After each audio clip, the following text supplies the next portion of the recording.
यह कथा है भक्ति, प्रेम, तपस्या और त्याग की। यह कथा है एक ऐसी स्त्री की जो विष्णु को पाने की अभिलाषा लिए जन्मी, और एक ऐसे भक्त की जिसने देवताओं को भी चुनौती दे दी। आइए सुनते हैं तुलसी, शंखचूड़ और शालिग्राम की कथा।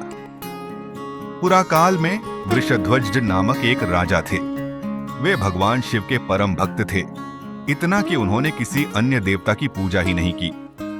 हे राजन, तूने हमें भुला दिया, तुझे दरिद्रता का श्राप देता हूं। राजा शोकग्रस्त हुए, परंतु कुछ कर न सके।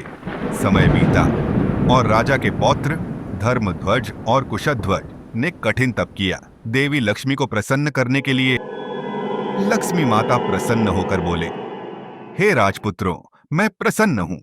मैं तुम्हारी पुत्रियों के रूप में जन्म लूंगी, तुलसी और वेदवती होकर।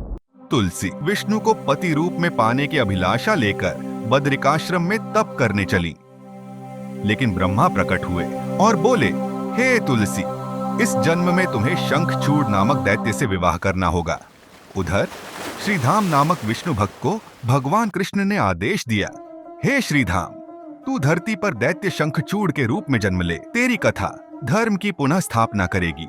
शंखचूड़ पुण्यात्मा और धर्मनिष्ठ था। उसने तुलसी से गंधर्व विवाह किया और देवताओं के विरुद्ध युद्ध में विजय पाई। देवताओं को युद्ध में हराकर शंखचूड़ देवताओं को स्वर्ग से बाहर निकाल दिया। देवता विष्णु के शरण में पहुंचे और ये बात सब प्रभु को बताए। विष्णु ने कहा, शंखचूड़ का अंत केवल शिव जी के हाथ में होगा। इसी के अनुसार महादेव जी ने युद्ध आरंभ किया, परंतु शंखचूड़ अजेय रहा, उसको हरा नहीं पाए। उसके बाद एक दिव्य वाणी गूंजी, जब तक शंखचूड़ का कवच सुरक्षित है और उसकी पत्नी पवित्र है, उसको कोई नहीं हरा पाएगा, वह अमर है। यह सुनकर विष्णु ने ब्राह्मण का रूप लिया और शंखचूड़ के पास जाकर उसका कवच मांग लिया। ये देखकर शंखचूड़ ने कहा, आप मेरे अतिथि हैं, यह कवच मैं आपको दान करता हूं। फिर विष्णु ने शंखचूड़ का रूप लिया और जब वह युद्ध में था, तुलसी के पास पहुंचे और तुलसी के साथ विहार किए। तुलसी को विश्वास था कि वे शंखचूड़ हैं, परंतु जब सत्य सामने आया, वह टूट गईं और विष्णु जी को अभिशाप दिए, हे विष्णु, आपने मुझसे छल किया, मैं आपको पत्थर बन जाने का श्राप देती हूं। विष्णु ने करुणा से कहा, तुलसी, ये सब तुम्हारी ही तपस्या का फल है। मृत्यु के बाद तुम मेरी अर्धांगिनी बनोगी।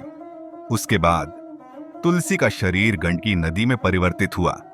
उसके केशों से तुलसी का पौधा निकला और विष्णु स्वयं शालिग्राम पर्वत बने, जहां वज्रकीट नामक कीट ने उनके शरीर पर चिन्ह बनाए।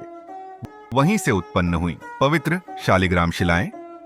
आज भी गंडकी नदी के तट पर तुलसी का पौधा और शालिग्राम शिला पाई जाती है। ये एक भक्ति और तपस्या की कहानी है। यदि यह कथा आपके हृदय को स्पर्श करे तो कृपया इस चैनल को सब्सक्राइब करें और इस अमर गाथा को औरों तक पहुंचाएं। श्री विष्णवे नमः। तुलसी देवी की जय। शालिग्राम भगवान की जय।